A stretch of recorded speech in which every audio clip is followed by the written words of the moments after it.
So my advice for working with a child who may be having a challenging moment, is to be patient, be kind, be respectful. Just take a deep breath and assess the situation. I try to say, is this difficult because the child is not doing what we want him to do, or she's not achieving the design goal that we set out to achieve? Or is it more about, like, what are they really trying to say? Like, what is really bothering them?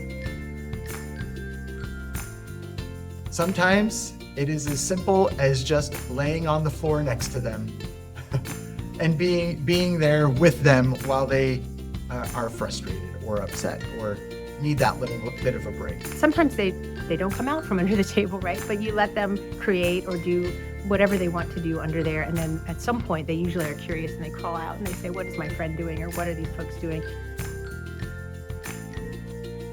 If a child doesn't want to participate, that runs into an ethical dilemma. If you are working under some type of ethics review process, such as an IRB or a human ethics board, you are required to have assent from the children to participate. Even if you have consent from the parents or the guardians to participate, if the child doesn't want to be there, it's actually an ethical violation of their rights as a participant. So you really need to work with their adult to remove them from the study, remove them from the co-design session, and get them where they need to be.